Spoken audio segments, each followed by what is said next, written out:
Hello and welcome back to Smart Traders of YouTube channel. I am Pawan Patidar and I welcome you to my YouTube channel. सुबह से मैंने YouTube खोला तब से मुझे एक ही चीज़ दिख रही है कि अदानी के ऊपर कुछ केस हो चुका है, मतलब अदानी इंडाइटेड, और उसके ऊपर सारे इंडियन यूट्यूबर्स व्यू लेने पर लगे हुए हैं। कुछ लोग इसके बारे में बता रहे हैं सही, कुछ लोग इसके बारे में गलत बता रहे हैं। जो भी इन्फॉर्मेशन, जितनी भी इन्फॉर्मेशन उनके पास है, उसके बेसिस पे वो अपना एनालिसिस किए जा रहे हैं। अब इसमें क्या सच है, क्या झूठ है, इसको कैसे देखना चाहिए, वो सब हम आज जान लेते हैं। जो भी मैं बोलने वाला हूँ वो मेरे वर्ड्स नहीं रहेंगे, वो आपको कहीं ना कहीं मिल जाएंगे या फिर वो फैक्ट्स हैं। अब सबसे पहले जब ये इंडाइटेड का वर्ड आता है उसमें सब लोग कन्फ्यूज हुए जा रहे हैं। स्पेशली वो मीडिया जो हिंदी में रिपोर्टिंग करती है वो इसको बोल रही है कि अदानी के ऊपर ये आरोप लगाया गया है अमेरिकन कोर्ट द्वारा। पहले समझ लेते हैं कि इंडाइटेड, एक्यूज्ड और वर्डिक्ट में क्या फ़र्क होता है। एक्यूजेशन मतलब आरोप लगाना। आप किसी के ऊपर कुछ भी आरोप लगा सकते हैं, आपके पास सबूत होने दो या नहीं होने दो, इसको बोलते हैं एक्यूजेशन। और जब जूरी, मतलब जो कोर्ट के जूरी है, उनके पास इनफ एविडेंस होते हैं और उसके बाद वो किसी के ऊपर कुछ बोलते हैं कि आपके ऊपर ये आरोप लगे हुए हैं, हमारे पास ये सबूत है, उसको इंडाइटेड बोला जाता है। जब जूरी ऐसा बोल रहा है तो कभी भी जूरी एक साइड फैसला नहीं देगा, वो सामने वाले का पक्ष भी सुनेगा, मतलब उनके एक्सप्लेनेशन भी लेगा और उनके व्यूज़ भी सुनेगा कि whether this proofs are valid और नॉट। और जब वो प्रूफ्स को एनालिसिस कर लेता है, जब केस चला जाता है कोर्ट में और जब फैसला सुनाया जाता है, उस वक्त होता है कन्विक्ट, मतलब दोषी करार दिया गया। अभी आपको डिफरेंस पता हो गया कि इंडाइटेड मतलब क्या होता है।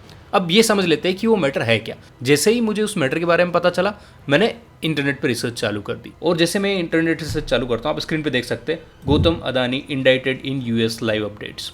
Adani group stocks recover up to 6% day after US bribery charges. अब ये पर्टिकुलर केस है क्या, इसको जान लेते हैं। इसको जान लेना इसलिए भी ज़रूरी है कि यार कोई फॉरेन में बैठा हुआ है, वो किसी इंडियन आदमी के बारे में या इंडियन कंपनी के बारे में कुछ भी बोलता है तो इंडिया को क्या फ़र्क पड़ता है, और ये केस एक्चुअली है क्या जिसमें यूएस इतना इन्वॉल्व हो रहा है। और इसमें ऐसा क्या हो गया कि एफबीआई को इन्वॉल्व होना पड़ा और यूएस ने अरेस्ट वारंट इशू कर दिया। और इसमें ऐसा क्या हुआ कि गौतम अदानी के अलावा उनके भतीजे को भी इन्वॉल्व किया गया और उनको इंडाइट किया गया। और ये सारी न्यूज़ तभी क्यों आ रही है जब अदानी मार्केट से कुछ कैपिटल रेज करने वाला है। और अदानी जी के पास क्या है जिससे जो भी न्यूज़ आती है वो अदानी कंपनी के अराउंड ही बनती है। अगर इसको आप मोटे मोटे तौर पे समझना चाहेंगे तो डीओजे, जो डिस्ट्रिक्ट ऑफ जस्टिस है अमेरिका का, उसने बोला है कि अदानी की जो कंपनी थी उन्होंने कुछ कॉन्ट्रैक्ट सिक्योर करने के लिए गवर्नमेंट ऑफिशियल्स को ब्राइब दी और उनके पास वो प्रूफ्स भी है। अब अदानी जी अगर इंडिया में किसी को ब्राइब्स दे रहे हैं या जो भी इंडिया में हो रहा है, उससे अमेरिका को क्या, क्योंकि इंडिया में इसके अलावा बहुत सारी चीज़ें हो रही है। तो क्या सब में यूएस आके टांग अड़ाता है, या सब पे वो इन्वेस्टिगेट करता है, या सबके खिलाफ इंडाइट करता है? क्या सारा न्याय का ठेका अमेरिका ने ले रखा है? आपको एक बात जान लेना बहुत ज़रूरी है, अमेरिका वहीं इन्वॉल्व होगा जहाँ उसका पैसा इन्वॉल्व होगा। उसको सही गलत से फ़र्क नहीं पड़ता, जहाँ उसको लगता है कि मेरा पैसा जा रहा है वो वहीं जाके इन्वॉल्व होगा। और जब पैसे की बात आती है तो अदानी जी ने अमेरिका में बॉन्ड लोन इशू करके कुछ पैसे रेज किए थे जिनको उन्होंने इंडिया में इन्वेस्ट किया है। और ये सारा जो बवाल हो रहा है ये उसके अराउंड ही हो रहा है, इसको हम डिटेल में जानेंगे। अब आप बोलेंगे कि सारी कंपनियां जो भी फंड रेज करती थोड़ा बहुत ऊपर नीचे तो करती है और उसके हिसाब से वो इन्वेस्टर से पैसा निकालती है, बट इसमें क्या बड़ी बात हो गई। और जब अमेरिका को पैसे से ही मतलब था तो उनको तो प्रॉमिस किया गया था कि आपसे हम जो फंड रेज कर रहे हैं वो आपको हम लौटा देंगे और हमारा 20 ईयर्स में 2 बिलियन का प्रॉफिट होने वाला है इस पर्टिकुलर प्रोजेक्ट से। तो उनको क्या ज़रूरत थी कि वो इस निटी-ग्रिटी में पड़े कि क्या सही है क्या गलत है? उनको तो अपने पैसों से मतलब रखना था। उनको क्या पड़ गई कि उनको एफबीआई को इन्वॉल्व करना पड़े। और जैसे ही उन्होंने आरोप लगाया है कि इसमें इंडियन गवर्नमेंट ऑफिशियल्स इन्वॉल्व है, तब ये बात पॉलिटिकल क्यों हो गई। अब चलिए मैं आपको स्क्रीन पर ले चलता हूँ। ये टाइम्स ऑफ नाउ की रिपोर्ट है। इसमें बताया गया कि गौतम अदानी और उसके नेफ्यू को 2000 करोड़ की ब्राइबरी स्कीम के अंतर्गत इंडाइट किया गया है और इनके खिलाफ 3 चार्जेस लगाए गए हैं। पहला charges violation of foreign corrupt practices, दूसरा चार्जेस सिक्योरिटी फ्रॉड्स और तीसरा चार्जेस ऑब्स्ट्रक्शन ऑफ जस्टिस। कहीं पर मैंने एक और चीज पढ़ी थी कि वायर्ड फ्रॉड का भी इनके ऊपर आरोप लगाया गया। अब ये सब आरोप में आपको करप्ट प्रैक्टिसेस तो समझ में आ रहा होगा, बट आपको अदर फ्रॉड के बारे में मैं कुछ जानकारी बता देता हूँ। अब हम समझ लेते हैं कि सिक्योरिटीज फ्रॉड होते क्या है। आप और हम स्टॉक मार्केट में ट्रेड करते हैं, जो भी इंस्ट्रूमेंट, जो भी स्टॉक में हम ट्रेड करते हैं उसको सिक्योरिटी बोला जाता है। और जब उस सिक्योरिटी, उस स्टॉक का प्राइस बढ़ाया घटाया जाता है न्यूज़ बेसिस पे या फिर कुछ भी इलीगल प्रैक्टिस करके, तो फिर उसको सिक्योरिटी फ्रॉड के अंतर्गत डाला जाता है। इस पर्टिकुलर केस में जब अदानी ग्रीन पावर कंपनी, उन्होंने एक कॉन्ट्रैक्ट सिक्योर किया था जहां पर वो स्टेट्स को पावर सप्लाई करने वाले थे और उस पर्टिकुलर कॉन्ट्रैक्ट को ऑब्टेन करने के लिए इनके ऊपर इंडाइट किया गया कि इन्होंने गवर्नमेंट ऑफिशियल्स को बहुत बड़ी रकम दी है। अब जब कोई भी कंपनी इतना बड़ा कॉन्ट्रैक्ट लेती है तो उसके चर्चे तो होंगे ही होंगे और उसका फ्यूचर भी ब्राइट होता है, क्योंकि उनको इतना बड़ा कॉन्ट्रैक्ट मिला है तो उनका बिजनेस डेफिनेटली ग्रोथ होने वाला है।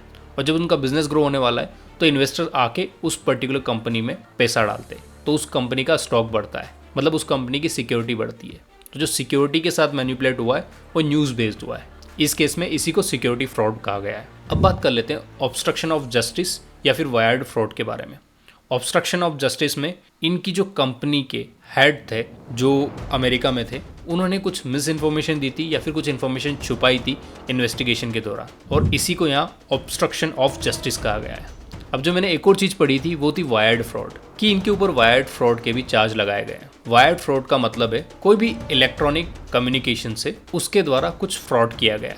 अब इसमें ऐसा कुछ तो हुआ नहीं, बट जो भी ब्राइबरी की इन्फॉर्मेशन थी उसके फोटोज़ नहीं थे, बट ये जो कम्युनिकेशन चल रहा था वो एक्सेल में, वो पावर पॉइंट में मैनेज हो रहा था, और इनके ही जो टॉप लेवल के एग्जीक्यूटिव या एम्प्लॉयज़ बोल लो, जो एग्जीक्यूटिव डायरेक्टर तक के हैं, वो लोग उसको मेंटेन कर रहे थे। और जब ये डिवाइसेस जब्त किए गए तब इसमें कुछ कोड नेम्स भी मिले जो अदानी को रिफ़र किए जा रहे थे।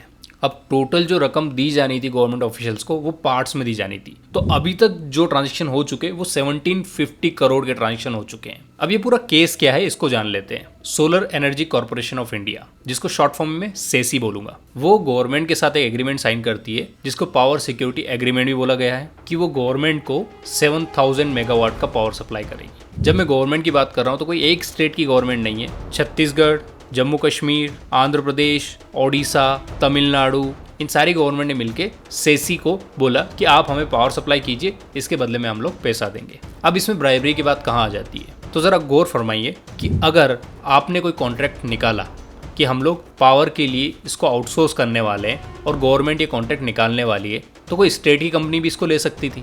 आप बोलेंगे बिल्कुल ले सकती थी, बट प्राइजेस ही इतने ज़्यादा रखे गए कि स्टेट की कंपनीज ले ही नहीं पाई और ये कॉन्ट्रैक्ट डायरेक्टली सेसी को चला गया। अब आप कहेंगे सेसी भी पीएसयू है और यहाँ भी गवर्नमेंट है, तो फिर अदानी जी कहाँ पिक्चर में आते। अब बात कर लेते हैं सेसी की। सेसी खुद से तो इतना पावर प्रोड्यूस नहीं करने वाला था, तो उसने कॉन्ट्रैक्ट दिया अदानी पावर और अजूरे पावर को। ये दो कंपनी मिलके उनकी रिक्वायरमेंट को फुलफिल करने वाली थी।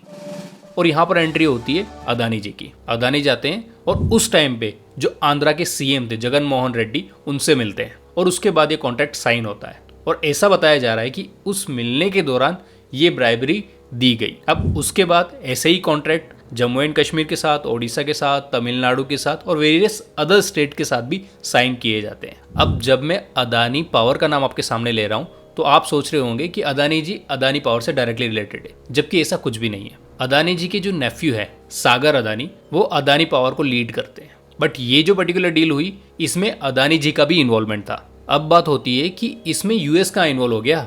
अब कोई भी कंपनी जब इतना बड़ा प्रोजेक्ट ले रही है तो मार्केट से कैपिटल रेज करेगी और उस कैपिटल को ही इन्वेस्ट करके वो अपने प्रोजेक्ट में लगाएगी और वहीं से वो पैसा कमाएगी। और जब उस समय पे इनको लोन रेज करना था तो इन्होंने सिंडिकेट लोन लिया। सिंडिकेट लोन वो लोन होता है जहां पर एक पर्टिकुलर एंटिटी से लोन ना लेकर मल्टीपल एंटिटी से लिया जाए। अब एंटिटी गवर्नमेंट्स भी हो सकती है, फॉरेन इंस्टीट्यूशन इन्वेस्टर्स भी हो सकते हैं, डीआईआई भी हो सकते हैं। अब उस टाइम पे इन्होंने कुछ लोन बैंक से लिया और कुछ लोन एफआईआई से लिया, जो फॉरेन इंस्टीट्यूशनल इन्वेस्टर्स होते हैं। अब बात यहाँ आ जाती है कि बैंक्स तो इंडिया की थी, तो इंडिया वालों ने तो कॉन्ट्रैक्ट देख के लोन दे दिया। वहीं पर फॉरेनर को भी पैसों का लालच होता है और उन्होंने भी इस कॉन्ट्रैक्ट को ध्यान में रखा कि इनको इतना बड़ा कॉन्ट्रैक्ट मिल गया है तो हमको पैसे दे देने चाहिए, because over the 20 years of period it is going to get $2 billion profit. मतलब ये डील इतनी बड़ी होने वाली थी। अब आप सोच रहे होंगे कि यार हम तो कॉमन मैन है, हम लोगों को तो ये चीज़ें पता नहीं चलती और बैकग्राउंड में क्या चलता रहता है। ऐसा होता नहीं है। और ये जब कॉन्ट्रैक्ट दिया जा रहा था ना, उस टाइम पे कुछ अपोजिशंस के लीडर्स ने इसके खिलाफ पिटीशन भी फाइल की थी, जो 2022 में फाइल की थी, जो अभी भी पेंडिंग है। उसमें उन्होंने ये बताया था कि इस कॉन्ट्रैक्ट के प्राइजेस को जानबूझकर हाई रखा गया है ताकि स्टेट की कंपनीज इसमें एंटर ना कर सके। और अगर इस कॉन्ट्रैक्ट में खाली अदानी जी पार्टिसिपेट करते और अदानी जी को ही मिलता तो फिर इनकी तरफ उंगली उठ जाती, इसीलिए इसमें अजूरे पावर को भी शामिल किया गया है। अब जो भी रिश्वत दी गई थी वो अदानी जी के पार्ट से दी गई थी, ऐसा इन्होंने यहाँ पर बताया है। तो क्या इसका मतलब ये है कि अजूरे पावर को कुछ नहीं करना पड़ा और सिंपली उसको कॉन्ट्रैक्ट मिल गया? नहीं, ऐसा बिल्कुल नहीं है। जो ब्राइब इन्होंने दी थी उसमें कुछ पार्ट्स अजूरे को भी देना था, बट उसकी डील कुछ इस प्रकार से हुई कि वो पैसा ना देके वो बाद में डिनाई कर देता है कि हम ये पावर सप्लाई नहीं कर पाएंगे तो ये पावर अदानी जी सप्लाई करेंगे। तो उस पर्टिकुलर पावर ट्रांसफर से जितना पैसा निकाल सकते थे वो ब्राइब का पैसा निकल जाता और इस तरीके से पूरी डील सेटअप की गई। अजूरे पावर उस टाइम पे 4 गीगावाट का पावर देने वाला था स्टेट्स को और वहीं पर अदानी पावर 8 गीगावाट का पावर देने वाला था, जो बाद में जाके अजूरे पावर ने कम किया और उसका कुछ शेयर उन्होंने अदानी जी को ट्रांसफर किया। दिसंबर 2019 से लेके जुलाई 2020 के बीच में कॉन्ट्रैक्ट और इनिशियल स्ट्रगल्स आते हैं। अजूरे पावर और अदानी ग्रीन दोनों मिलकर इस कॉन्ट्रैक्ट को सिक्योर करते हैं, जिसमें अजूरे पावर 4 गीगावाट का पावर सप्लाई करने का बोलता है और अदानी पावर 8 गीगावाट का पावर सप्लाई करने का बोलता है। अब इसमें एक चीज और बताई गई है कि SECI struggle to find state discoms which is distribution companies to participate in this due to high prices allegedly prompting for the bribe scheme. और इसको ही लोगों ने पॉइंट आउट किया कि इतना ज़्यादा प्राइस है, मतलब कहीं ना कहीं ब्राइब दी गई है। अब बात कर लेते मार्च 2021 की। फॉल्स स्टेटमेंट और लोन रेस किया गया। अदानी ग्रुप की जो 4 कंपनियां हैं उन्होंने $1.35 बिलियन का सिंडिकेटेड लोन लिया और जब भी कोई लोन देता है तो वो उनका बैकग्राउंड चेक करता है और वो देखता है कि इन्होंने कोई भी माल प्रैक्टिसेस तो नहीं किए या फिर कुछ भी अनलॉफुल एक्शन तो नहीं हुआ है इनकी तरफ से। और उस टाइम पे ये बोला जाता है कि हम लोग कोई भी अनलॉफुल प्रैक्टिसेस में शामिल नहीं है, हमने फेयर डील करके ये कॉन्ट्रैक्ट हासिल किया है, इसीलिए हमको लोन चाहिए। और इसी के चलते हुए ये लोग कैपिटल रेस कर पाए और ये जो पूरा किस्सा चल रहा है ये इसी के अराउंड चल रहा है। अब बात आ जाती है अगस्त 2021 से लेके नवंबर 2021 की।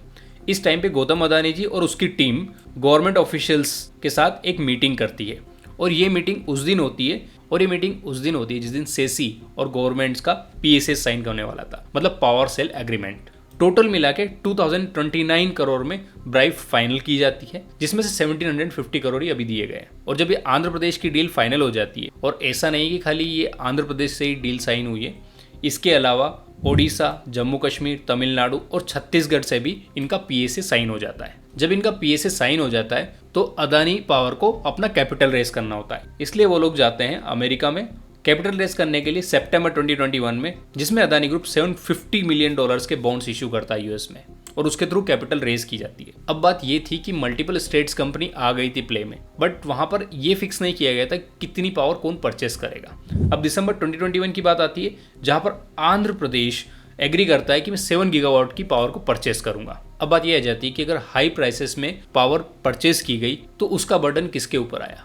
आप और हम जनता हैं जिनका इलेक्ट्रिसिटी बिल हर महीने आ जाता है और पर यूनिट के हिसाब से वो देना पड़ता है। अब वो जितना महंगा होगा वो हमारे जेब से ही तो जाएगा और उसका पैसा कौन कलेक्ट करेगा? स्टेट गवर्नमेंट कलेक्ट करेगी। और किसको देगी? जो पावर कंपनीज है उनको। तो अल्टीमेटली अगर हाई प्राइसेस में गवर्नमेंट डील करती है then it is coming into general public pocket. अब बात करते हैं 25 अप्रैल 2022 की। उस टाइम पे अजूरे के CEO रंजित गुप्ता और एक सीनियर एग्जीक्यूटिव जो को-कॉन्स्पिरेटर है वो एक फोटो शेयर करते हैं जहां पर वो ये बताते हैं कि हम अदानी ग्रुप को 638 करोड़ ओ करते हैं और वो हम वो इसलिए करते क्योंकि उन्होंने ये अमाउंट गवर्नमेंट को दिया था ब्राइब के तौर पे। जब ये बात सामने आ जाती है तो अजूरे के CEO और जो को-कॉन्स्पिरेटर थे उनका रेजिग्नेशन मांग लिया जाता है और वो रिजाइन कर देते हैं। अब जैसे ही वो रिजाइन कर देते हैं नया मैनेजमेंट फॉर्म हो जाता है। तो जब नया मैनेजमेंट प्लेस में आ गया है तो अदानी जी जाके उनसे भी मिलते हैं। हालांकि जो नया मैनेजमेंट आया है वो इस चीज को एक्सेप्ट करने से बचता है और कुछ भी कहने से डरता है, पर क्योंकि इसमें इन्वेस्टर्स का पैसा लगाया गया है और इसमें पहले वाले ऑफिशियल्स भी शामिल थे और ये कनाडा के जो इन्वेस्टर्स हैं उनसे अप्रूवल लेके लगाया गया है, इसलिए इनको मानना पड़ता है। ऐसा बताया जाता है कि अजूरे को 25 लाख पर मेगावाट पे करने थे अदानी जी को, जो उन्होंने ब्राइबरी के फॉर्म में दिए थे। अगर आप स्क्रीन पे देख पा रहे होंगे तो ये पेपर कटिंग लगाई गई है जहां पर ये बताया गया है कि किन किन लोगों को बुक किया गया है इसके अंतर्गत और किस पर क्या क्या चार्जेस है और ये पूरी एक्टिविटी कैसे प्लान्ड आउट है। अब जैसे मैंने पहले बताया था कि अजूरे ने जो प्रोजेक्ट लिया था उसमें से 2.3 गीगावाट वो लोग अदानी को ट्रांसफर कर देते कि ये आप बिजली बना के सप्लाई कीजिए, क्योंकि ये हमारे बस का नहीं है। कुल मिला के ये ब्राइबरी की मनी थी जो पर्टिकुलरली पावर के फॉर्म में ट्रांसफर की गई थी। पर जब भी आप कोई कॉन्ट्रैक्ट में होते हैं तो आप ऐसे ही अपना पावर ट्रांसफर या कुछ चीज़ें दूसरे को नहीं दे सकते, तो इसके लिए उनको अपना कॉन्ट्रैक्ट विड्रॉ करना था। अब बात आती है नवंबर 2022 की, जहां पर अजूरे बोर्ड ने विड्रॉल ऑफ कॉन्ट्रैक्ट को अप्रूव कर दिया। अब उनका कहना ये था कि हमको ये नहीं पता था कि ये ब्राइबरी के अंतर्गत किया गया था और हमको नहीं पता था कि ये ब्राइबरी का पैसा और ये पर्टिकुलर कॉन्ट्रैक्ट अदानी जी को जाएगा और वो ब्राइबरी का पैसा पे हो जाएगा। अब मार्च 2023 आ जाता है और FBI की एंट्री होती है और 17 अगस्त 2023 को वो सागर अदानी के इलेक्ट्रॉनिक डिवाइसेस को कस्टडी में लेते हैं। हालांकि एक साल बाद सागर अदानी और गौतम अदानी डिनाई करते हैं कि हमको ऐसा कोई भी नॉलेज में नहीं है। अब बात यह है कि जो अजूरे पावर के सीनियर ऑफिशियल्स थे वो इस ब्राइवरी में इन्वॉल्व थे, तो उन्होंने कॉल रिकॉर्डिंग्स की थी और वो कॉल रिकॉर्डिंग्स अभी FBI के पास है। इसको लेकर ये सारा हंगामा चल रहा है। अब बात आ जाती है 5 दिसंबर 2023 की। 5 अदानी जी के प्रोजेक्ट के लिए $1.36 बिलियन सिंडिकेटेड लोन से रेज किए जाते हैं। अब बात आ जाती है 12 मार्च 2024 की। 3 अदानी SPVs $409 मिलियन रेस करती है और ये रेस किया जाता है बॉन्ड्स के फॉर्म में। अब जैसा कि अदानी जी ने डिनाई कर दिया था कि हमको इसके बारे में पता नहीं था, 18 मार्च 2024 को अदानी जी अपने आप को वो मेल करते जो सर्च वारंट इश्यू हुआ था सागर अदानी के खिलाफ, और उसी टाइम पे सेसी लिखती है कि जो अजूरे ने 2.3 गीगावाट का पावर विड्रॉ किया था वो अब रिलोकेट किया जाएगा अदानी पावर को। वहीं पर 28 मार्च 2024 को अजूरे विड्रॉ कर लेती है 650 megawatt power from the PPS। जैसे ही न्यूज़ आती है अदानी ग्रुप के सारे स्टॉक्स को मिला के 2.45 लाख का नुकसान होता है। अब जिस चीज़ की मैं बात कर रहा था कि ये चीज़ें पहले ही पॉलिटिशियन को पता चल गई थी और उसके खिलाफ पिटीशन भी डाली गई थी, वो यहाँ पर क्लियरली आपको विजिबल है। Andhra Pradesh CM N. Chandrababu Naidu TDP and other opposition parties had opposed what they said were unilateral purchase agreements signed by DISCOMs in 2021 without any negotiation with SECI। और उन्होंने इस परचेस एग्रीमेंट्स को challenge भी किया था court में, इस basis पे कि इसका प्राइस बहुत हाई रखा गया क्योंकि इनको पर्टिकुलर कंपनीज को ही सेल करना था ये प्रोजेक्ट। और बाकी सारी इन्फॉर्मेशन आपको स्क्रीन पर विजिबल है, आप इस वीडियो को पॉज करके पढ़ सकते हैं। अब जैसे ये न्यूज़ आती है Adani group abandon $600 million bond deal. अब बॉन्ड डील होती क्या है? आप और हम लोग स्टॉक में इन्वेस्ट करते हैं, वहीं पर कुछ लोग होते हैं जिनको स्टेबिलिटी चाहिए होती है, स्टेबल इनकम चाहिए होती। वो लोग देख रहे होते हैं कि कौन सी कंपनी अच्छी ग्रो कर रही है और स्टेबल है, जहाँ से मुझे कंसिस्टेंट इनकम भी आ सकती है। जैसे आप और हम लोग जाके FD करवाते हैं और कम रिटर्न में भी खुश हो जाते हैं और बैंक वाले को पैसा देके जाते हैं, वहीं पर बड़े बड़े इन्वेस्टर्स कंपनियां ढूंढते हैं जहां उनके वो बॉन्ड खरीद पाते हैं। बॉन्ड के प्राइसेस स्टॉक के प्राइसेस जैसे फ्लक्चुएट नहीं होते, वो काफ़ी ज़्यादा स्टेबल होते हैं और over the period of time जैसे जैसे कंपनी स्ट्रेंथन होती जाती है बॉन्ड के प्राइसेस इंक्रीज होते जाते हैं। मोर ओवर उनकी यील्ड होती है। जैसे ये $600 मिलियन जो रेस करने वाले थे, इसके लिए 6.75% यील्ड देने वाले थे। और ऐसा नहीं है कि इनको पहली बार विड्रॉ करना पड़ा, 1 महीने पहले भी इनको ये डील अबांडन करनी पड़ी थी क्योंकि उस टाइम पे FIIs अपना पैसा निकाल रहे थे और स्टॉक के प्राइस बहुत ज़्यादा गिर गए थे। और ये सारी कंट्रोवर्सी तभी की होती जब ये लोग कैपिटल रेस करने वाले होते। ये मुझे आज तक पता नहीं चला। और ऐसी न्यूज़ जब इंटरनेशनल मार्केट में आती है और इस तरीके से हल्ला बोल होता है, तो फ्यूचर में जब ये लोग पैसा रेस करने जाएंगे तो इनको बहुत सारी परेशानियों का सामना करना पड़ सकता है। और मुझे अभी तक ये चीज़ समझ में नहीं आ रही है कि जब उनको अपने पैसे मिल रहे थे, उनको रिटर्न ऑन इन्वेस्टमेंट मिल रहा था, तो उसमें FBI को इन्वॉल्व करना, कोर्ट में जाना और ये सब चीज़ें क्यों की गई और इसके पीछे किसका हाथ है। मैं किसी पर्टिकुलर पर्सन को सपोर्ट नहीं कर रहा हूँ, बट मैं ये बोल रहा हूँ कि दूसरे के मामलों में टांग अड़ाने से आपका क्या फ़ायदा। आप डायरेक्टली जाके इंडियन गवर्नमेंट को भी बोल सकते थे कि आप यहाँ जाके कुछ केस ओपन कीजिए, हमारे पास सबूत है, आप इसके खिलाफ इन्वेस्टिगेशन कीजिए। आपने सब मैटर अपने हाथ में क्यों लिया? हाँ, आपके FIIs का पैसा यहाँ लगा हुआ था, बट उनको रिटर्न भी तो मिलने वाला था क्योंकि बाय हुक और बाय क्रूक अदानी जी उस डील को फुलफिल करने वाले थे और पैसा कमाने वाले थे। अब मुझे US की ये जो पॉलिसी है वो समझ में नहीं आती। कारण सिंपल है, आप और हम लोग रुपीज से ज़्यादा डॉलर्स में पैसा कमाना ज़्यादा पसंद करते हैं क्योंकि डॉलर्स की वैल्यू ज़्यादा है। क्या इसका मतलब ये है कि डॉलर्स जितना चाहे प्रिंट कर सकते हैं और रुपीज़ नहीं प्रिंट कर सकते? दोनों चीज़ें प्रिंट हो सकती है, बट जब रुपया ज़्यादा प्रिंट होता है ना तो उसकी वैल्यू गिरती है। वहीं पर अगर डॉलर ज़्यादा प्रिंट हो गया तो उसकी वैल्यू उतनी ज़्यादा नहीं गिरेगी। अब इसका कारण समझ लेते होता क्या है। बैक इन द डे जब बार्टर सिस्टम हुआ करता था, जब वस्तुओं के बदले वस्तुएं या सर्विसेज का आदान प्रदान होता था, मतलब अगर मैं कोई कपड़े का व्यापारी हूँ तो मैं कुछ कपड़ा बेच रहा हूँ, उसके बदले में मैं सब्जी ले रहा हूँ या कुछ और सर्विस ले रहा हूँ, परंतु ये एक फेयर ट्रेड नहीं मानी जाती थी। इसके लिए उस सिस्टम को बेटर बनाना था। तो एक सिस्टम बना जहाँ पर जिन लोगों को भी ट्रेड करना होती थी वो एक व्यापारी के पास जाते थे और एक एग्रीमेंट साइन करते थे कि हम लोग इतना पैसा आपको दे रहे, तो आपका कॉन्टैक्ट्स जो नेक्स्ट प्लेस पे वो उतना पैसा हमारे वहाँ जाने पर दे देगा, क्योंकि इतना पैसा अगर वो लोग कैरी करके ले जाते तो उसके गुम होने का खतरा भी था। हालांकि पैसे से पहले सिक्कों का चलन भी आया, उस टाइम पे गोल्ड, सिल्वर, इन सब में भी ट्रेड किया जाता था, बट वो सब बल्कि थे और उनको ले जाना, लाना और उनकी सिक्योरिटी करना बहुत मुश्किल था। इसीलिए सिस्टम स्विच हुआ कि कोई व्यापारी है, उसके यहाँ पर गोल्ड या सिल्वर दे देंगे तो वही गोल्ड या सिल्वर हमको अदर प्लेस पे रिटर्न मिल जाएगा। और यहीं से हवाला की शुरुआत भी हुई। वहीं पर चाइना में एक पर्सन बहुत स्मार्ट था, उसने बोला कि हम गवर्नमेंट ही बैंक डाल देते तो पैसा लोग एक जगह डिपॉजिट कराएंगे और दूसरी जगह निकाल लेंगे। चूंकि ये नया नया सिस्टम था तो लोग गोल्ड के बदले पैसा लेना प्रेफर नहीं करते थे। चूंकि ये नया नया सिस्टम था तो इंडिविजुअल आदमी से तो वो लोग गोल्ड के बदले पैसा लेना प्रेफर नहीं करेंगे, तो गवर्नमेंट ने अपनी ब्रांचेस सेटअप की जहां पर वो लोग गोल्ड के अगेंस्ट पैसा देते थे और वो लोग उतना ही प्रिंट करते थे जितना उनके पास गोल्ड हो। ये शुरुआत चाइना से हुई और धीरे धीरे धीरे वर्ल्ड वाइड सारे कंट्रीज ने अपनी अपनी करेंसी बनाई और उसको अडॉप्ट किया। अब जैसा कि आप जानते हैं कि यूरोप ने मोस्ट ऑफ द कंट्रीज पे शासन किया है, तो उन्होंने सारा गोल्ड एक्सट्रैक्ट करके अपने पास रखा हुआ था। और जिन लोगों के पास भी ज़्यादा पावर होती है ना, वो लोग ज़्यादा ही लड़ने को उतारू होते हैं। और वहीं पर वर्ल्ड वॉर हो गई। जब वर्ल्ड वॉर हुई तो उनका बहुत सारा खर्चा हुआ, और खर्चा होने से पहले यूरो की जो कीमत थी वो डॉलर से बहुत ज़्यादा मानी जाती थी, क्योंकि उनके पास गोल्ड का भंडार था। और जैसे वर्ल्ड वॉर चालू होती है, उनको अपना गोल्ड दे के वेपन्स खरीदने पड़ते हैं, तो उनकी करेंसी की वैल्यू गिर जाती है। और जो वेपन ले रहे थे वो यूएसए से ले रहे थे। जब यूएसए इन सबको देखता रहता है तो उसके दिमाग में एक खुरापाती आइडिया आता है कि क्यों ना हम सभी देशों से बोले कि आप डॉलर्स को यूज़ कीजिए। अब वो जाते हैं इंडिविजुअल कंट्री पे और उनको इन्फ्लुएंस करते हैं कि आप डॉलर्स में ट्रेड कीजिए। कुछ कंट्रीज एग्री हो जाती है, कुछ कंट्रीज एग्री नहीं करती है। और जिन लोगों को सस्पिशन होता है, जो लोग आवाज़ उठाते हैं, वहाँ पर तख्ता पलट कर दिया जाता है। क्योंकि उस वक्त अमेरिका उभर रहा था, तो उसने अपने सेंट्रल बैंक सारे यूएस में ही सेट कर लिए, जो सब्सिक्वेंटली उन्होंने स्विफ्ट ट्रांजेक्शन के फॉर्म में भी इस्टेब्लिश किए। अब जब वो लोग ग्रो कर रहे थे तो उनको पता था कि एनर्जी तो चाहिए होती, एनर्जी की डिमांड हमेशा ही होती है।